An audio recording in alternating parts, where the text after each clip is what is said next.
message probably, yeah? Recording is on, all right.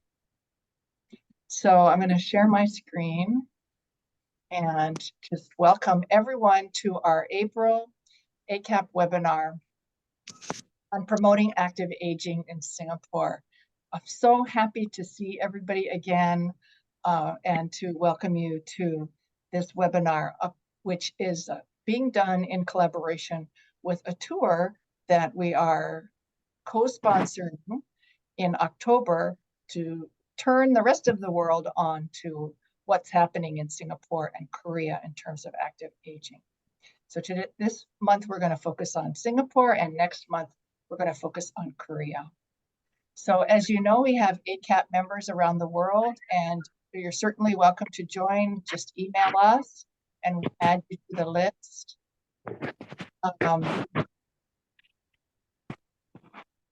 Sorry. Our mission is to share friendship and best practices for active aging. And Takeo and I were just talking when we started 20 years ago. Yeah.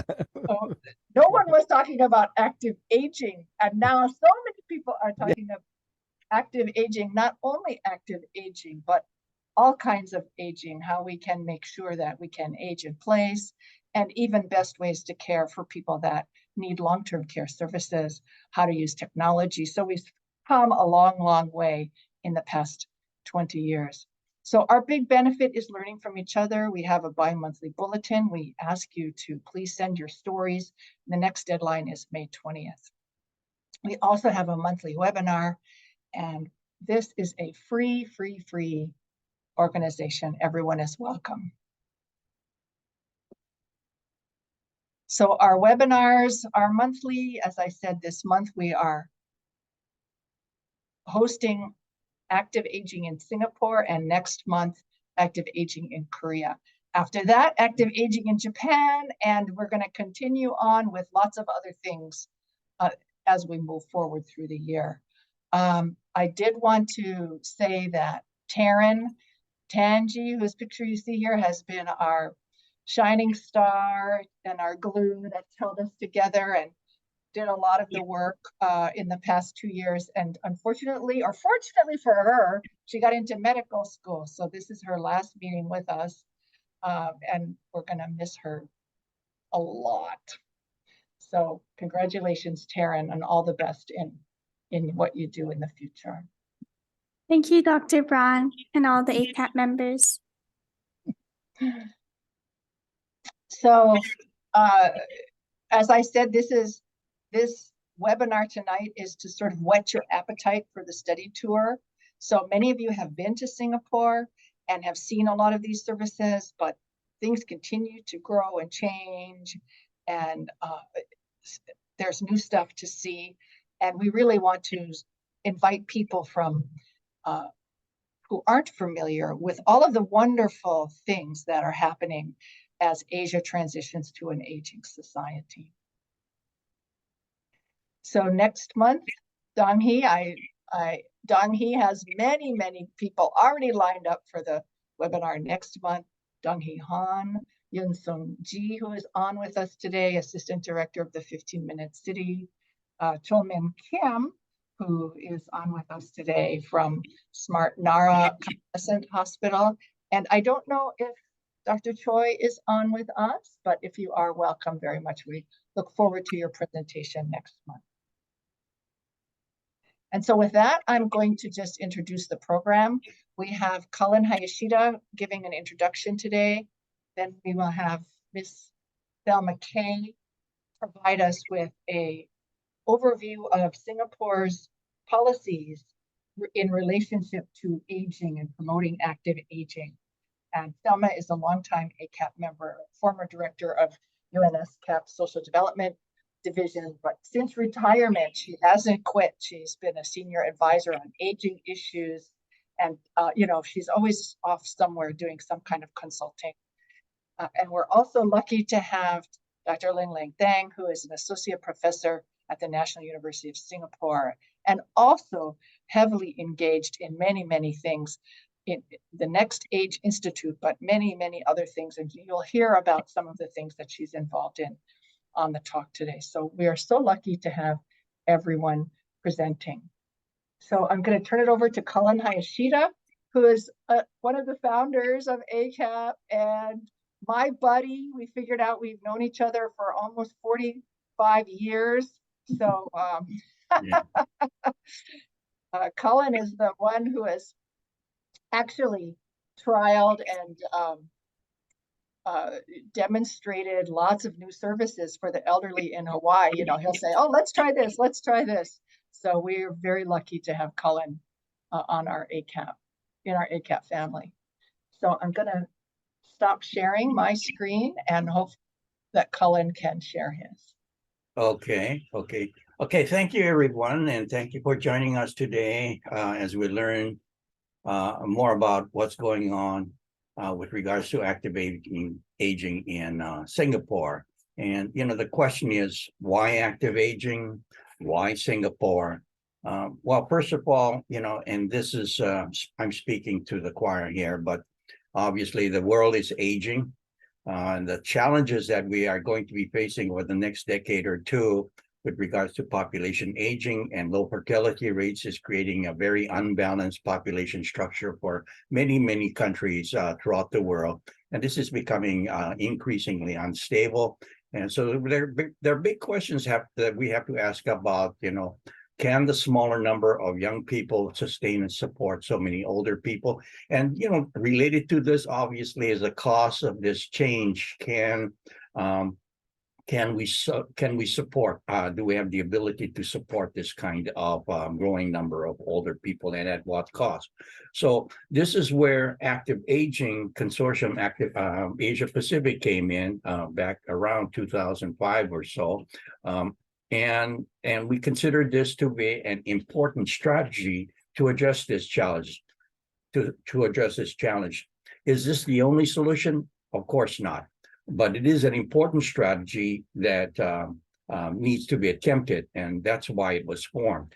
But one of the things that we also want to keep in mind is that when we talk about active aging, oftentimes we think in terms of very specific things for our individual selves. We need to be active physically and socially and nutritionally and emotionally and so on.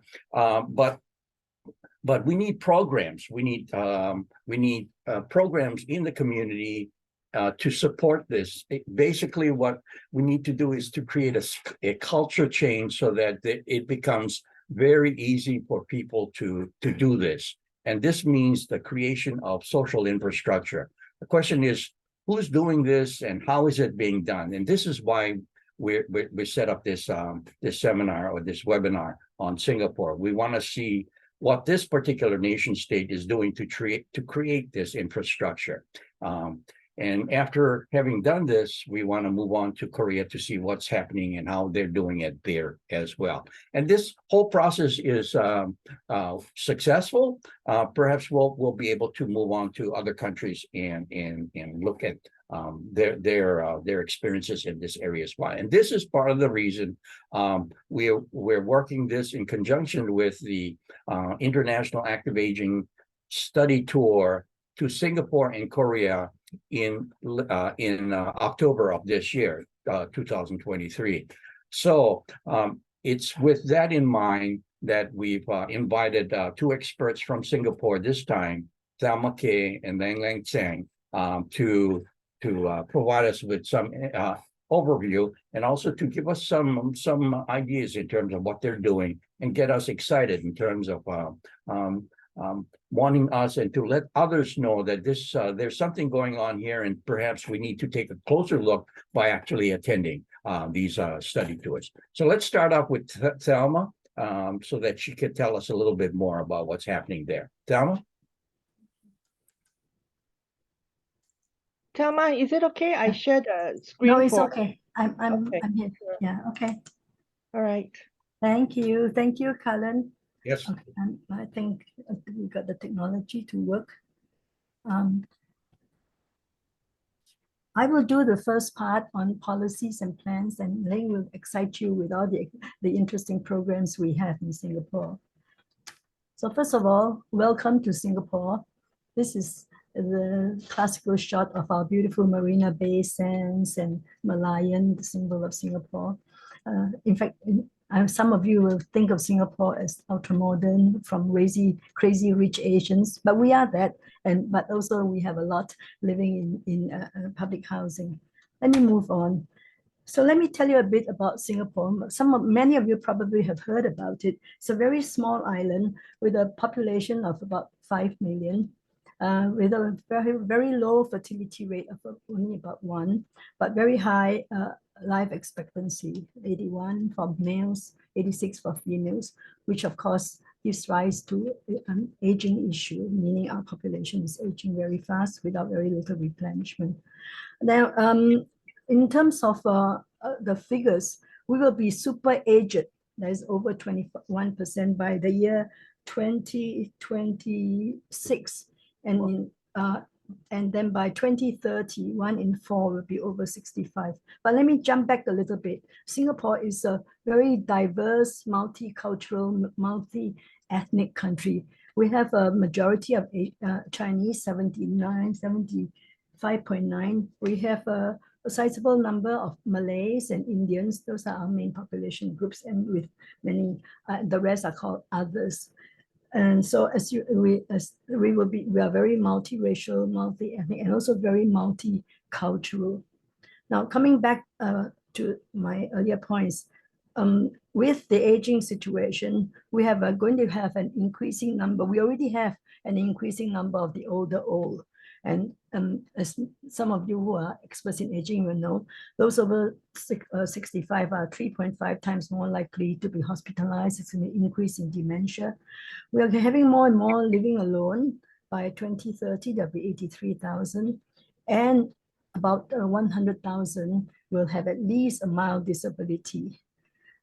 An issue related to aging is that I showed you the flats just now in the slides, and over 90% are in high-rise housing, of which 82% are public housing, which means that it's very compact and is very amenable to community-based services and support.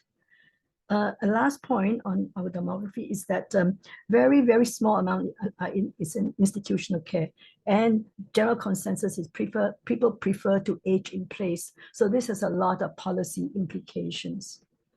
Let me move on. How do we tackle this issue? So Singapore, as you know, plans ahead. So we have an institutional framework for this. Very importantly, we have coordination at the highest level by the Ministerial Committee on Aging, which is coordinated by the Ministry of Health. And this is a multi-ministry committee with ministries of my own ministry, Family and Social Development, Transport, National Development, Manpower, Culture. And they just don't come to attend a meeting. This is very, very down to earth, very practical. They all have programs in their own ministries. And these programs relate to aging. And very importantly, they have a budget to support that. And so this is the importance of the multi-ministry committee. And of course, we have supported, it's not just the ministries that are there, we also have all kinds of agencies and also civil society. Now, another point in the institutional framework is that we have an age planning office. So an office that doesn't really implement, but does all the planning and the monitoring. And this is under the Ministry of Health.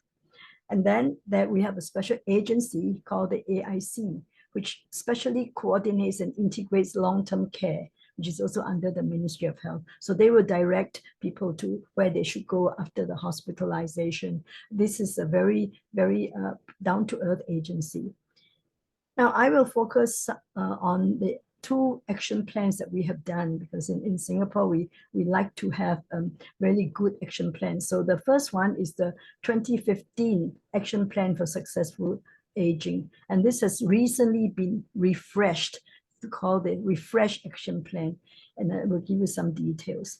In addition to that, to give some teeth to all this, we have laws. We have the Maintenance of Parents Act, Mental Capacity Act, and the Vulnerable Adults Act. I have no time to go into this, but suffice to say, these are very important laws that give teeth to a lot of our actions.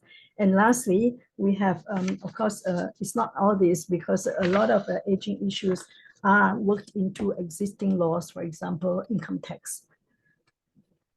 Let me move on. Let me move on to our action plan for successful aging. Here, this is a plan that was promulgated in 2015. It is a very ambitious plan, 3 billion for 70 initiatives on 12 key areas. This plan comes at 3 levels, at the individual level, at the community level, and at the national level. And we have very nice themes for them: opportunities. A kampong. Kampong is like a community in our local language, and then a city for all ages. I went through some of them because, okay, it's been on since 2015. What have we accomplished? And these are some of the things. Of course, there's a lot more, but just to highlight.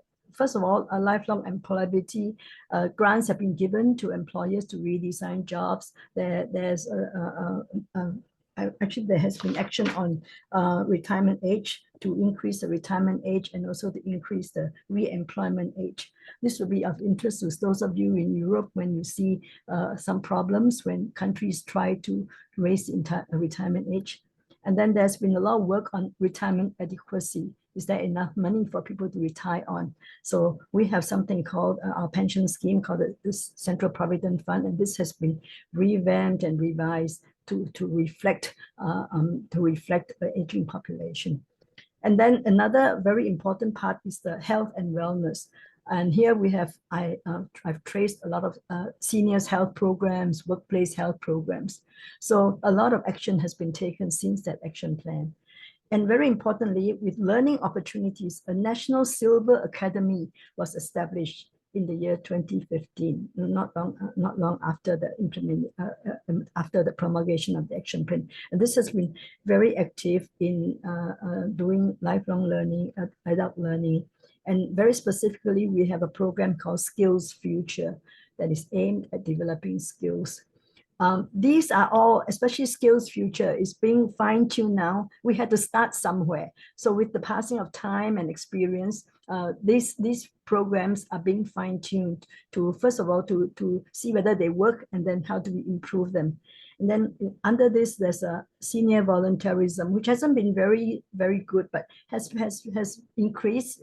And in the next plan, there will be a big push towards it.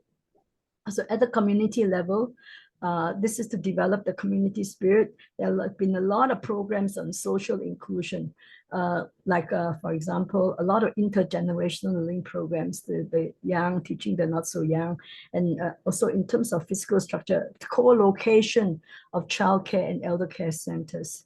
And then very importantly, I mentioned just now growing dementia, number of people with dementia. So a lot of work has gone into developing dementia-friendly communities. Please come and see them. And I think they have been quite successful, and there will be more and sort of enhanced activities.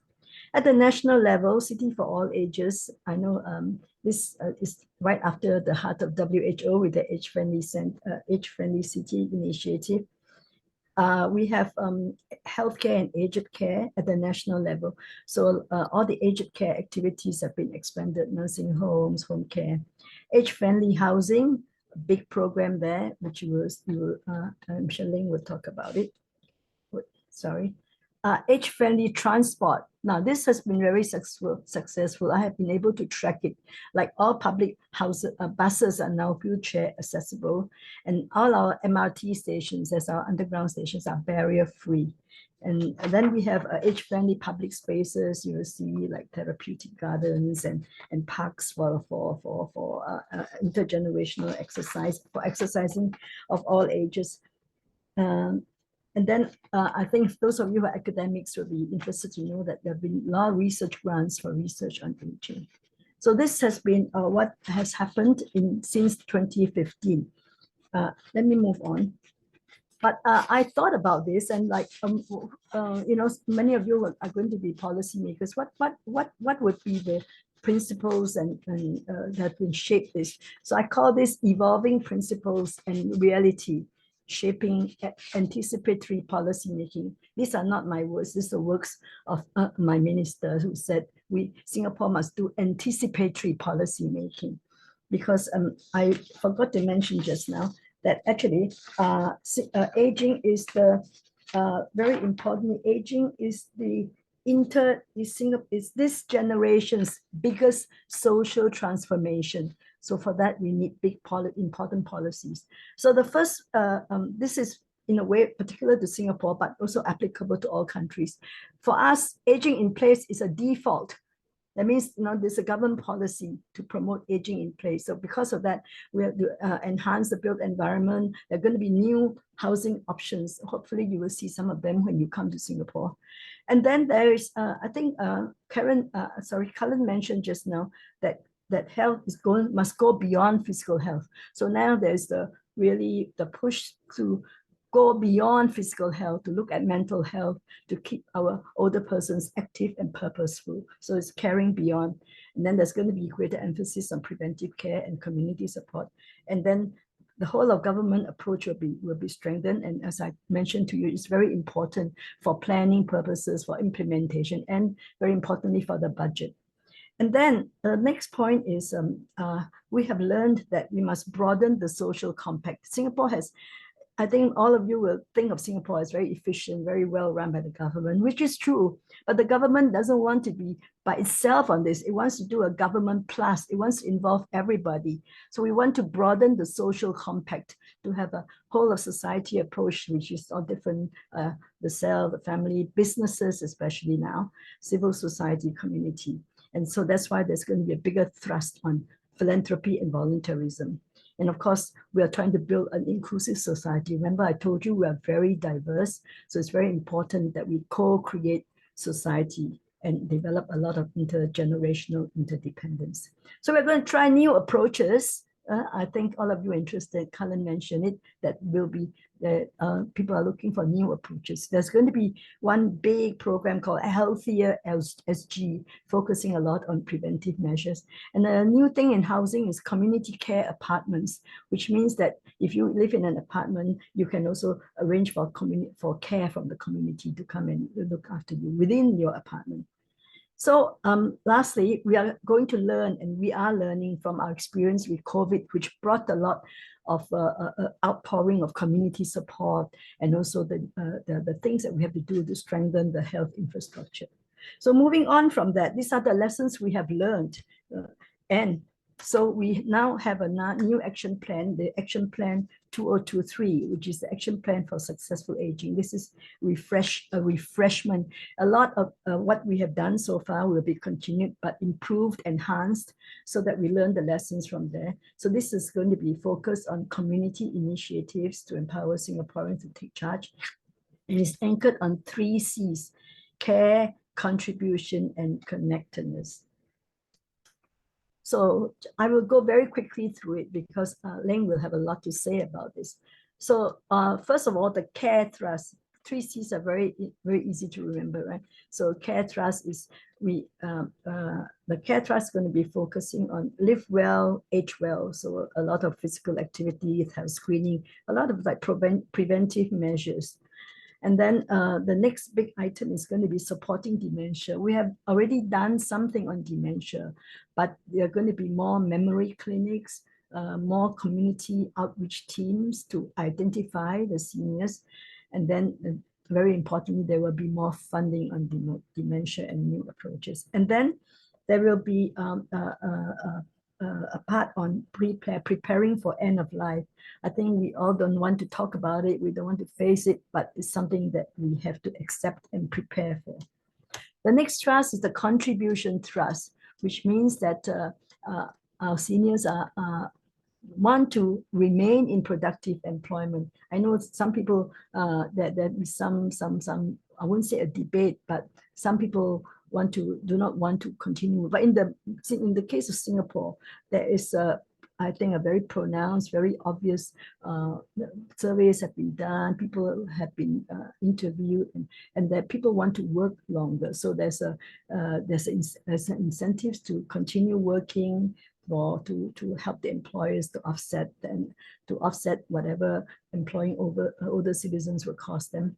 And then we're going to go work with unions to increase the retirement age. Remember, I told you we have this national coordinating mechanisms. Next one is to contribute through volunteering. Singapore hasn't been very good on volunteering, but so there will be, I think, a concerted effort to have more volunteers. And this because of COVID, when a lot of people, help step into to help during COVID time. So I think there is a lot of potential for this. And then the third one is the learning about aging. This is on education, to support later life education. And the last thrust is connectedness. How do we stay connected? So we'll have, I talked about the facilities. We're going to have senior-friendly parks and gardens, therapeutic gardens, very interesting programs if you're especially for public spaces. And then if you go to Singapore, you're going to see this. There will be senior-friendly zones. There will be there'll be some communities already have a silver zones where the traffic lights are slower. There's even a green man to tell you when to go, and all kinds of enhanced facilities for mobility. And then there will be big effort on strengthening intergenerational bonds. And I mentioned just now about intergenerational education programs.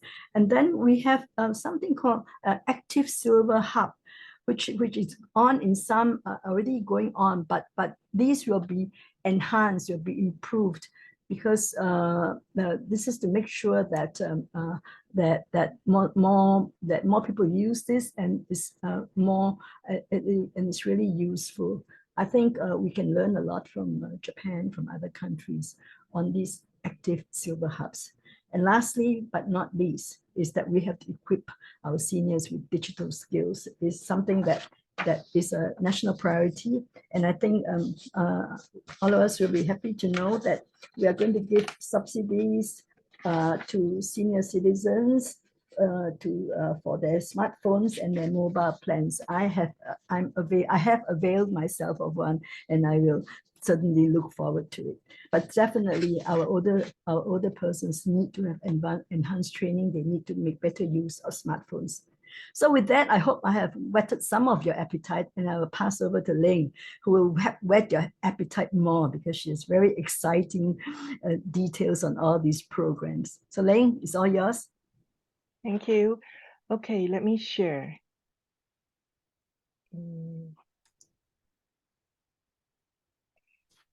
Okay, can you see my screen? Let me share. Okay. All right. So thanks so much, Thelma, because you do give really very detailed insights on policy. And Thelma is someone who's at the heart of policy making in Singapore. So that's really great to see what has been changing over this year. I just want to start by saying, in Singapore, this whole rapid aging actually demography started since 2012, when the baby boomers, our baby boomers is 1947 to 64. So when baby boomers turned 65 years old, that was the year 2012. And at that time, Prime Minister Lee Hsien Loong was asked if he would like to have done anything differently since becoming a prime minister in 2004. And he said he would have paid greater attention to the challenges of an aging society in his premiership. And he said it's always been sort of there in the public discourse, but not something we have succeeded in bringing to the forefront of people's attention. To say, look, if we don't do something in 20 years' time, the population is going to have an average age, say 60, and this is going to be a retirement home and not a vibrant city. So it's insightful to look back and then look forward now. More than 10 years after 2012, and in fact, a lot of things have been happening in Singapore, as we hear from Thelma. So we are excited for you all to visit us and to see more.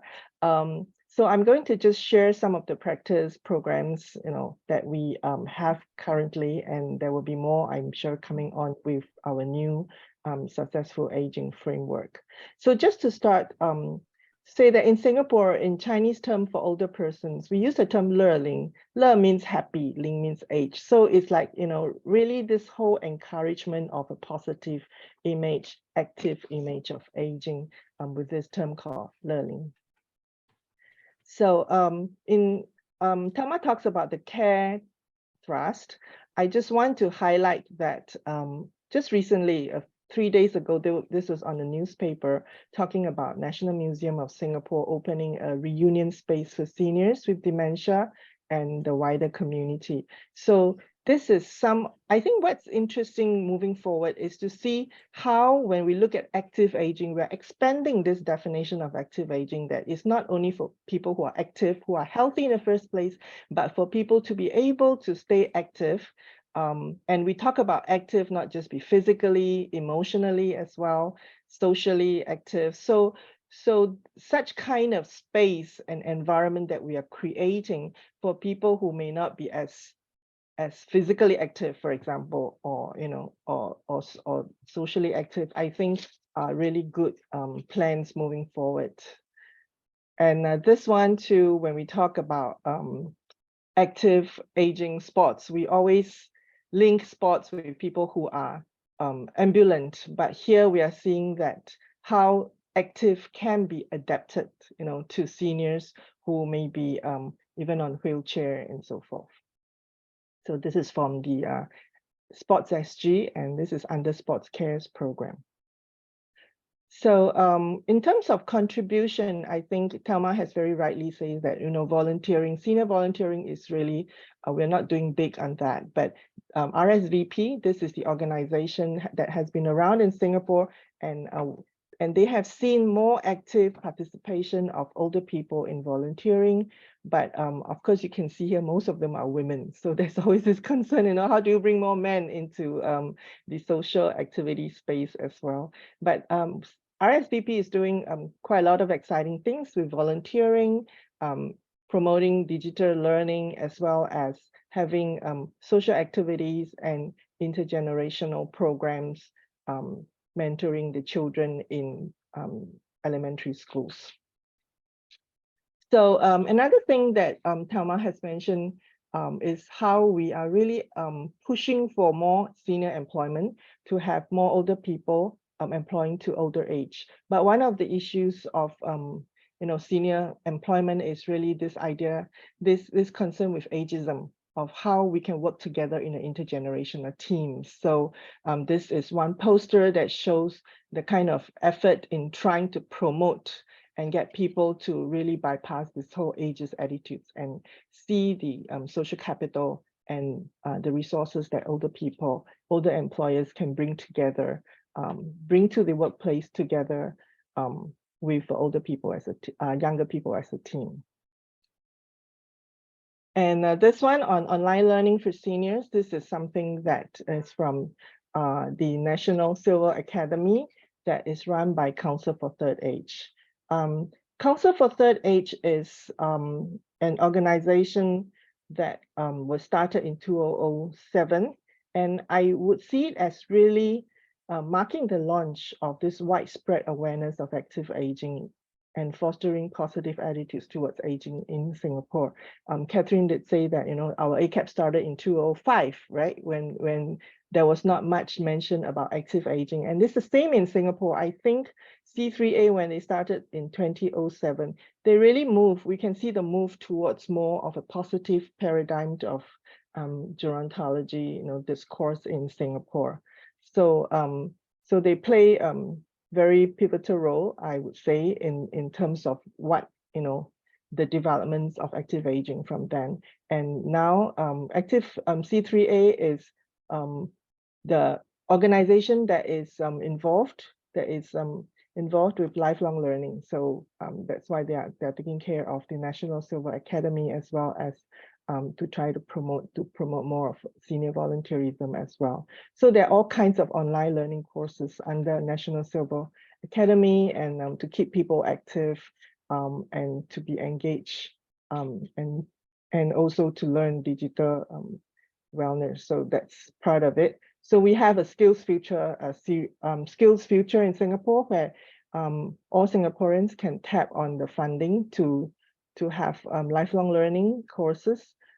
So these are and it's always interesting to see how the younger generation is also involved. This whole, intergenerational connections as part of inclusivity, of encouraging seniors to be more inclusive by learning digital skills.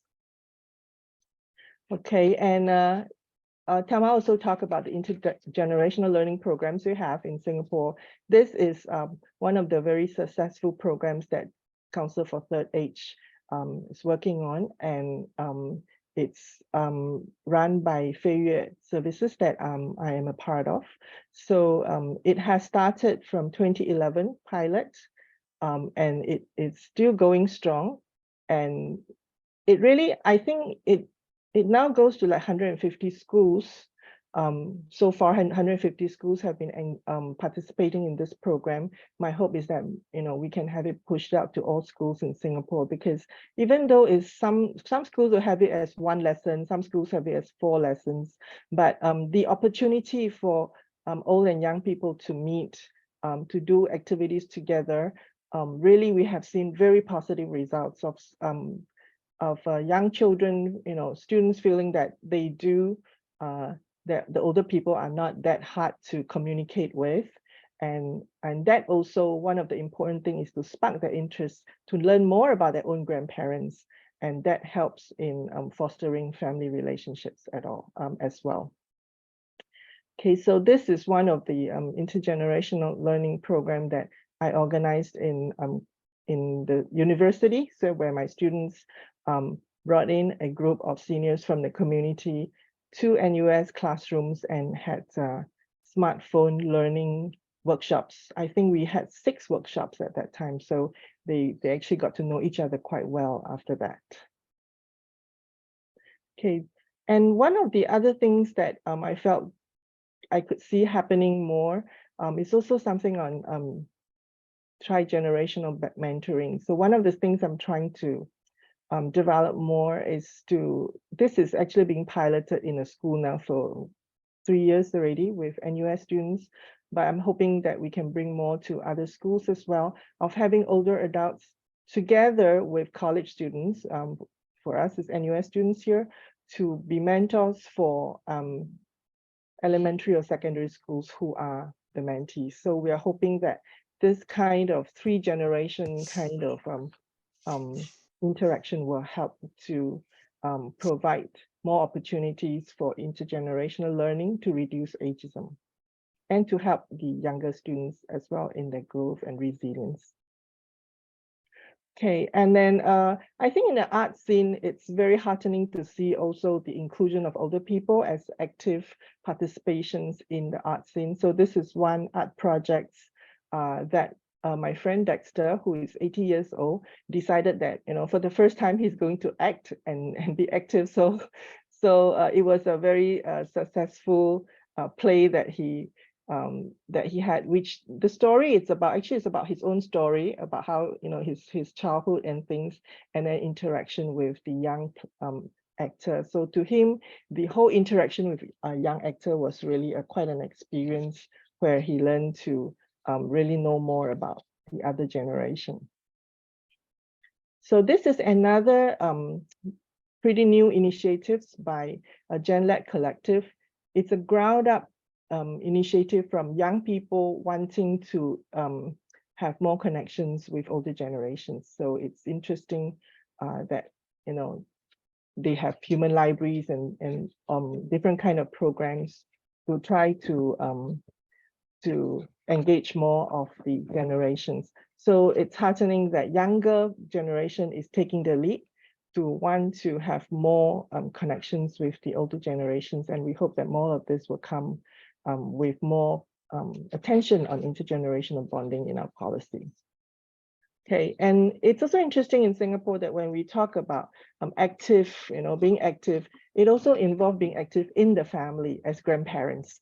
So there are, like, from Families for Life, from the Ministry of Social and Family Development, they do organize the once a year in October, celebrating our Grants Days. I think it's the beginning of October, so it kind of, it will be good if it's when you all are around coming to visit in Singapore. But these are events. This is where school children will be also involved with writing letters to their grandchildren, grandparents, and so forth.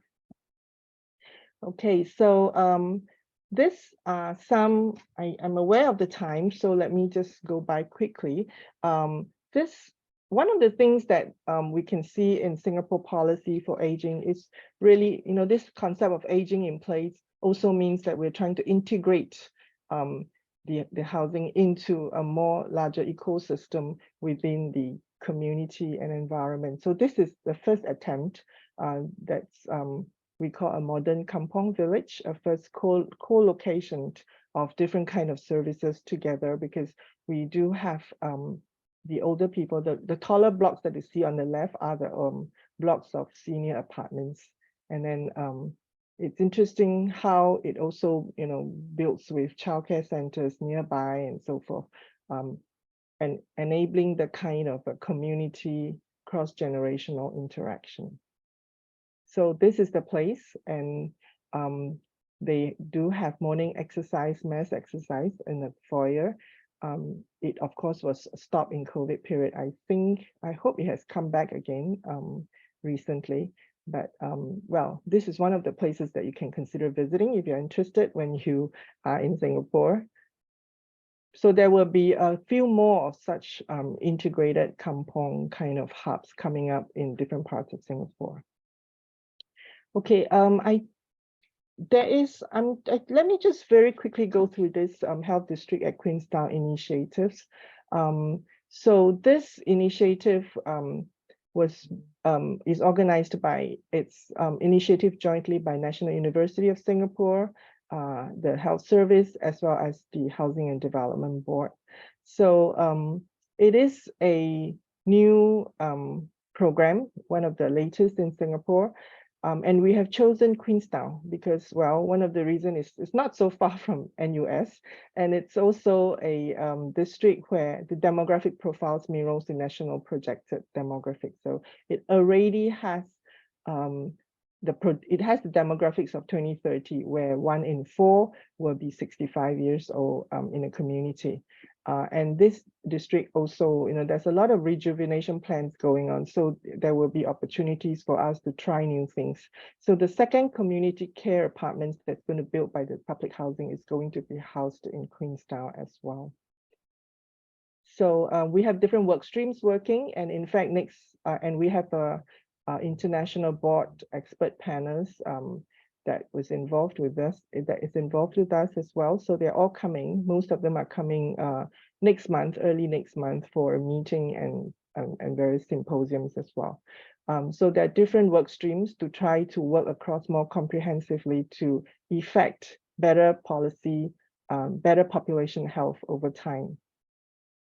So for example, this one is on health and care delivery. So the plans that Tama talk a lot on the care thrust, I think we can see it here in terms of providing more regular, encourage people to go for checkups yearly and so forth. And also going across the population to also look at childhood intervention and sleep and exercises that programs that we're having also to the elementary school students.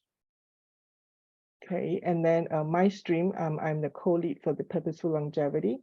One of the things that's ongoing is the Ibasho Hub project, where Amy Kiyota is also who's the founder of Ibasho Concept.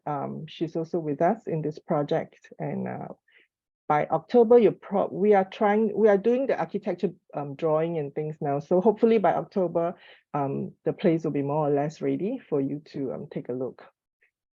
And there's also an urban care farming project that we just started to hope to train people, older people, with urban farming skills, so that that help them to to be able to, with that skills, to be able to more engage in volunteering or even to work in urban farm related activities.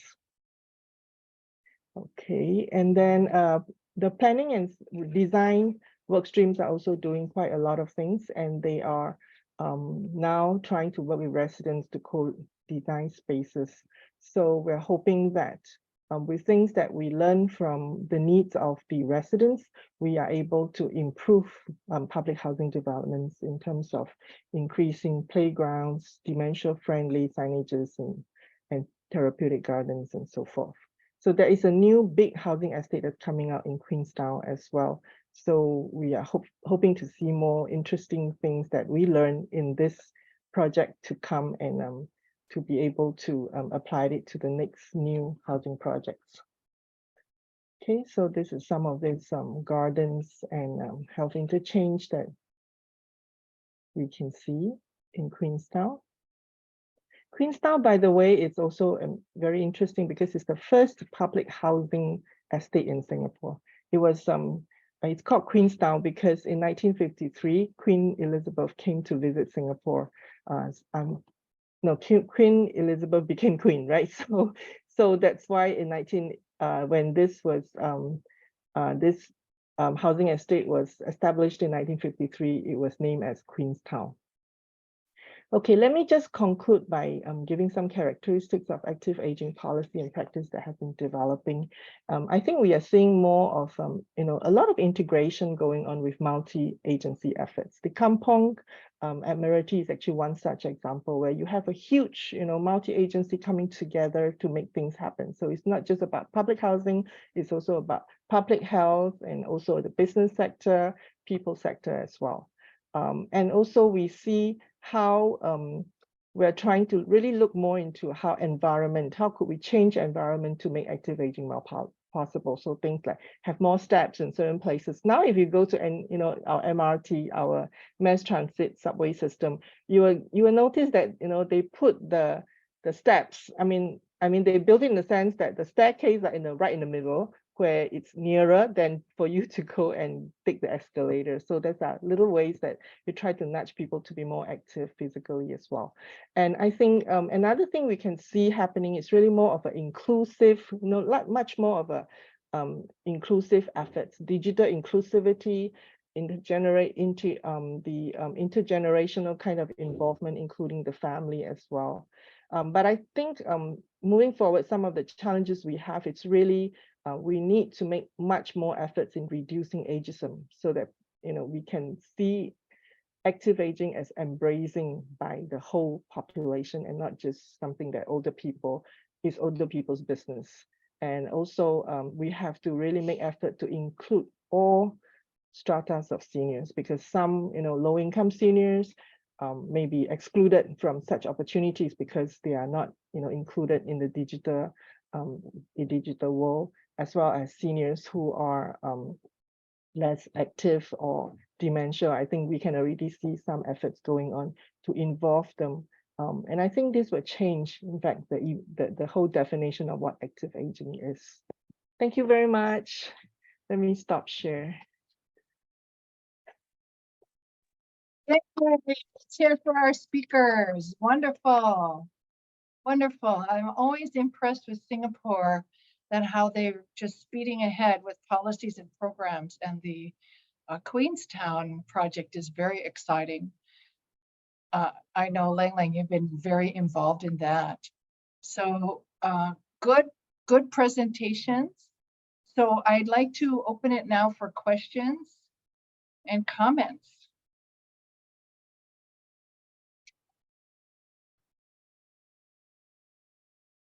Okay, Dr. Bala.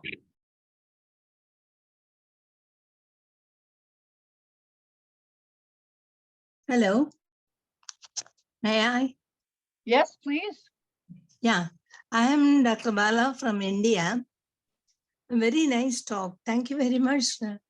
And what I would like to know is, when you were telling about more people, more elders are living alone. Why? What is the need for it? Why should they? Can't the government do something for the care of the parents by the children? Could they do anything, or any organization which could take this as an important one? Because you are telling age-friendly transport, housing in parks and public places and other things. When that is possible very easily, why not? Because what the parents need is the care and love of the children. So is there any possibility of making the children knowing the importance of elders? Okay, that's a great question. Okay. So Lang, I'm going to ask you to field that one first. Okay.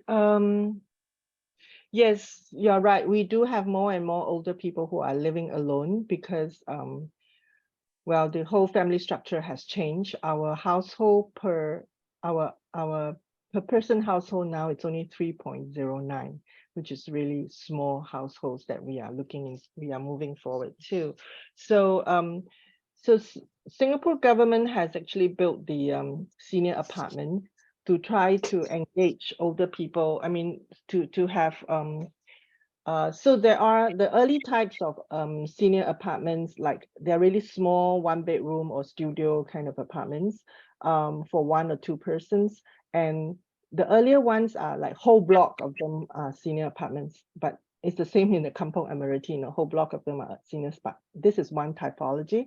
The other typology is where they have them with, like one level, you have senior apartments, you have those apartments with families, so they're like 3 bedrooms apartments or so that on the same level you do have a mix of population.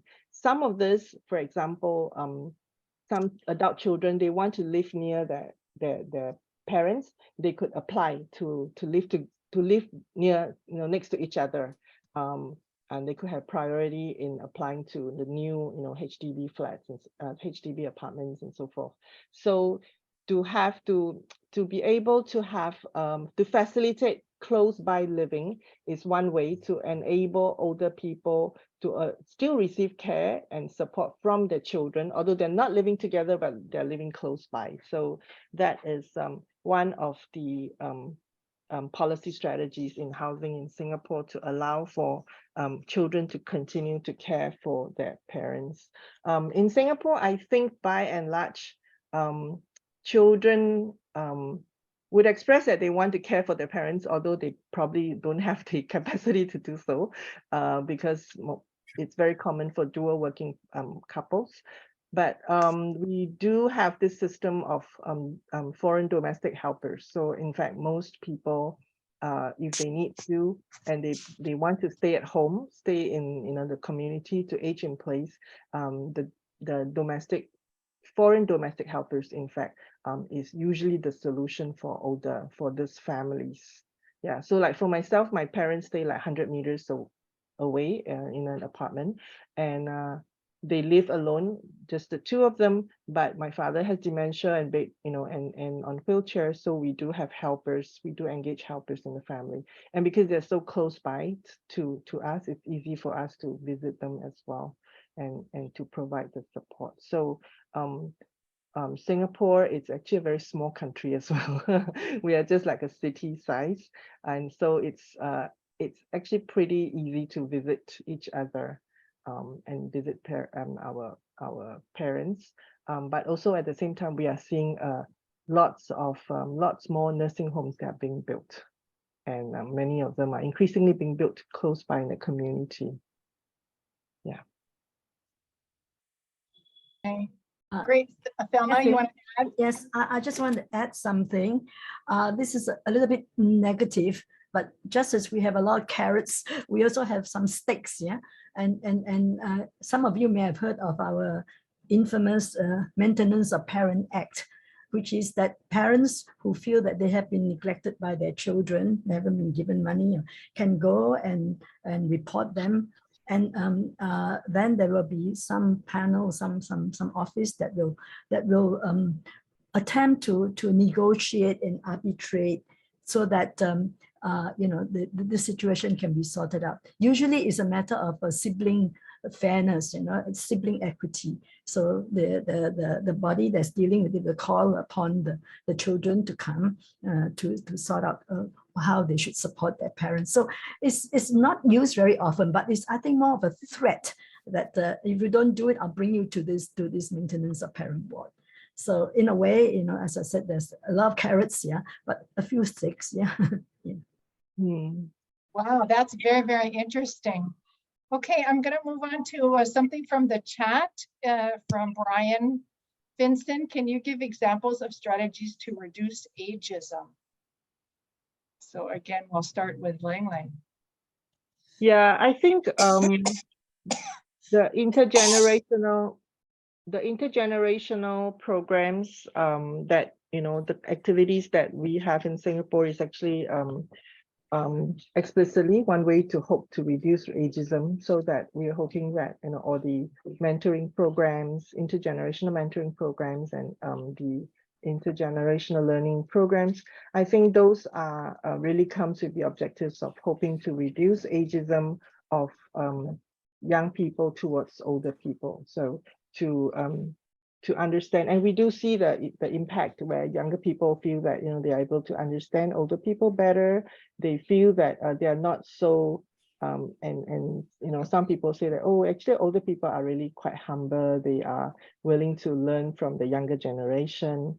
And so it helps to promote understanding in that way.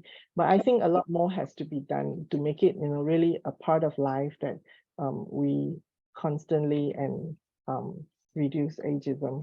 And sometimes ageism also happens from old to young people, right? So old people would say, young people are this and that, and have negative images of them. So I think there's really a need for opportunities, creating opportunities for more spaces and to do so. So as I put in the, as I mentioned earlier, the for example, there's also this concern that there could be ageism in the workplace, which is something we are all well aware of how now we want to promote older people in the work to continue employment, but at the same time we have not totally or make much concerted efforts in reducing ageism. And I think moving on the workplace, how do you promote intergenerational work teams? How do you learn and benefit from each other? I think those are things that we should be also promoting more in the workplace. Okay, so we have some hands raised. Let's go to Mala first and then Asuka. So Mala. Thanks, Catherine. We have been talking a lot and about intergenerational issues, as well as, in every country, that's becoming kind of a priority being given, that this needs to be emphasized. But I think what we need to also take into account is, especially for this generation who's older now, 60 plus, they had lots of siblings and they have friends who are in a similar boat. So what we need and should, I want to know more about experiences where intra-generational bonding and intra-generational activities are being strengthened, so that it's not dependence on children so much, but on each other. And also now we are finding that spouses are living together for longer periods on their own, or they are living alone on their own. So that support system amongst your own age group also becomes quite crucial. And I think, like in my country, we are trying to strengthen the senior citizens associations so that they support each other. And this was very useful during COVID time also. So I just want to know more about this, and if we can promote this kind of thing. Now generation has one child policy or two children policy, but that 60 plus who are now, they do had one or two brothers, sisters, were mainly 3, 4 in a family. So what is being done to strengthen family bonds over there? Thank you. Okay, so Thelma, do you want to go first with that one? Okay, all right. Okay. First of all, I think there has been a big push to I wouldn't say to have a mindset of respect for all generations, because for example, we have filial piety is a very Asian thing. So this has been sort of a really pushed home, that there are a lot of programs now about the family. And also there's even a call to recognize the contribution of the older generation to the success of Singapore. Some ministers have called it social piety. So we're constantly reminded what our older generation has done for us, how they have built up Singapore. Another point is that we have a lot of grandparenting. Many of my friends are grandparenting. So they have this, because we have, of course, many of our women are working. We have a high female labor force participation. So grandparents happily take on the role of grandparenting. And this, of course, builds up the ties, and with all the housing policies for them to live close to one another. So this helps a lot in building up family ties. Another point I want to make is that with the advent of social networks, I see a lot of my friends, having very close ties now with our old classmates, all about being single, with our old classmates, with their family. So a lot of social bonding is taking place right now. So that's why digitalization is so important for all generations, especially for the older generation. That's my short take on this. Yeah, I just want to add on to say that, yes, with digital capability now, especially with WhatsApp's group, I mean, all of us do have lots of WhatsApp's group with our elementary school classmates, our secondary school classmates, our university classmates, and so forth. So, and these are the same age group of support and a lot of fun things that we do together, right? Going to walk in the parks and so forth. So this has made it available for us to link up with the same age group of peers for mutual support. Yeah. But we also have a lot of active, volunteers, in the young old volunteers helping out with the older old as well in the community. So I'm sorry if I'm like, kind of make it like, intergenerational is the main thing. No, I think the mainstream is still older people, the older people group among themselves. Yeah, as you can see in senior activity centers and so forth. Yeah. So now we have Asuka, and then after that, Dr. Bala. Yes, thank you. And good morning, everyone. So my name is Asuka Nagatonian from ELIA, Economic Research Institution for ASEAN and East Asia. Very nice to meet you. Actually, I have two questions in general Asian policies in Singapore. So first, we earlier are seeing all ASEAN countries and other countries are also getting older, aging society gradually. But probably not only volunteers, but most of caregivers are also dominated by immigrants in reality. So the caregivers of immigrants are expected to scramble in the near future in this region, I guess.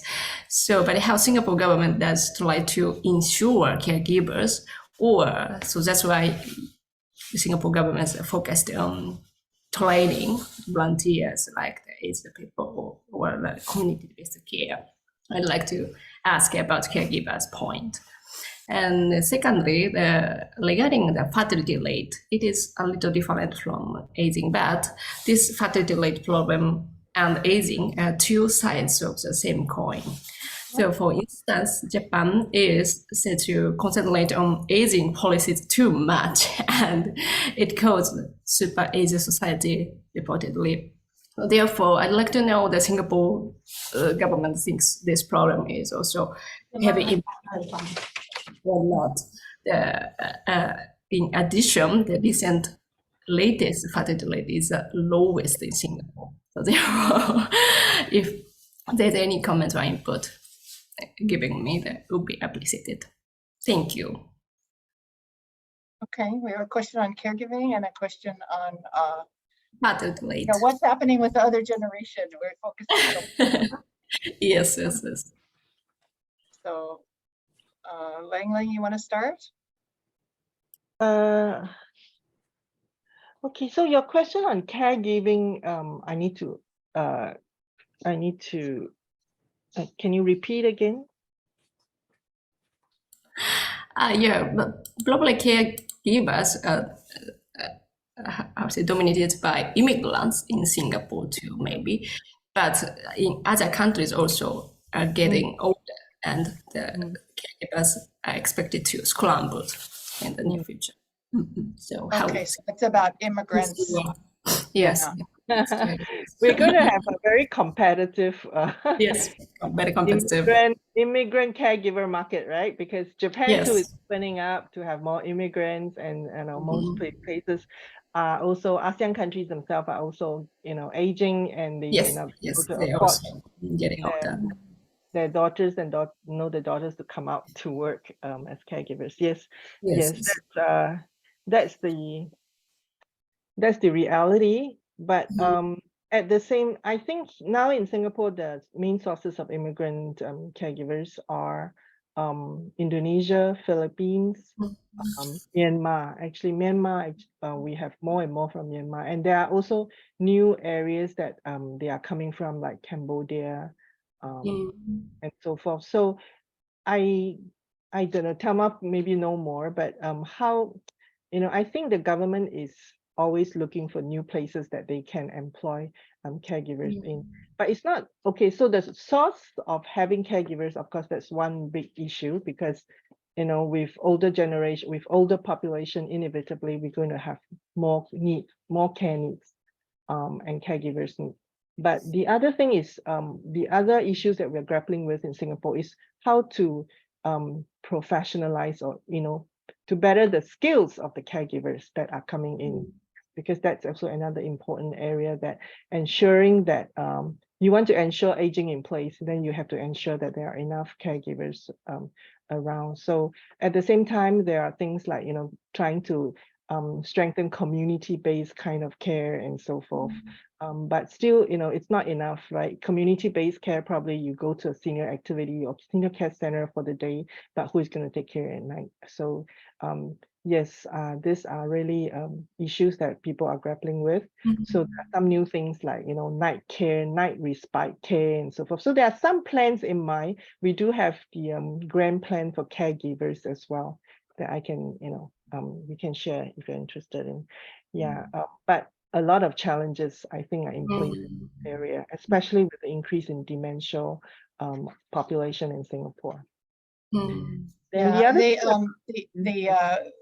Just to let you know that Takeo Ogawa, who's on the call, has spent a lot of time trying to come up with how you can make sure that the training is compatible across different countries, so that like when a caregiver comes from another country, that they know what to do.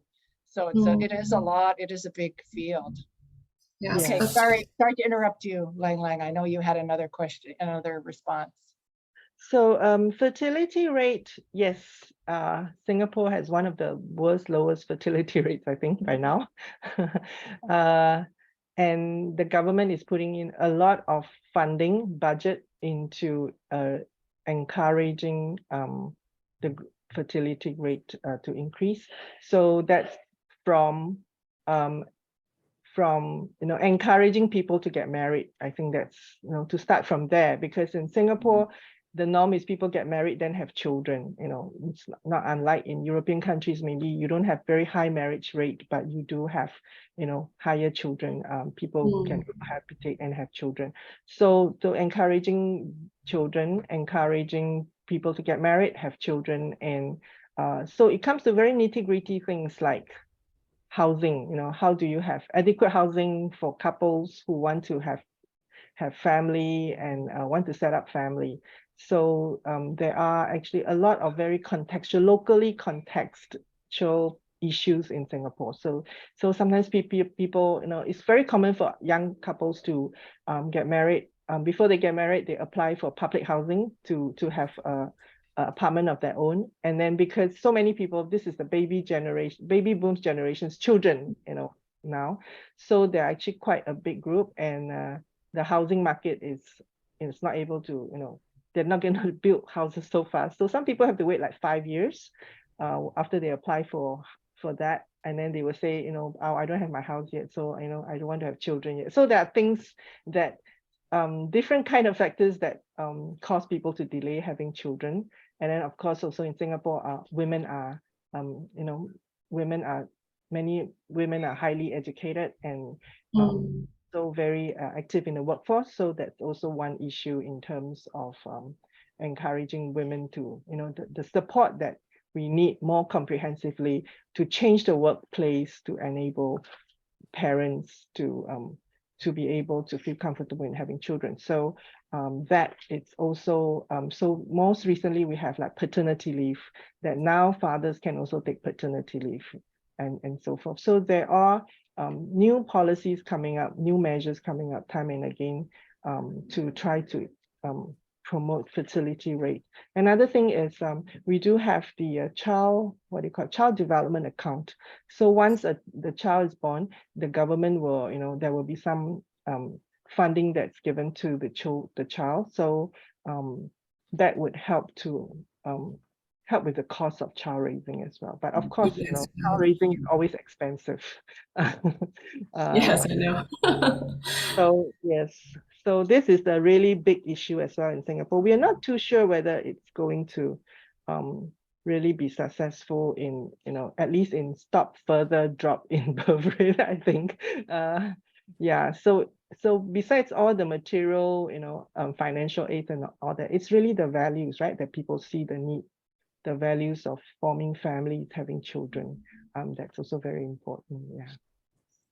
Okay, if I can just let you know that we're going to stop the recording at 5:15 because Taryn has to leave, and the webinar goes on for another 15 minutes after that. So we have several questions in line.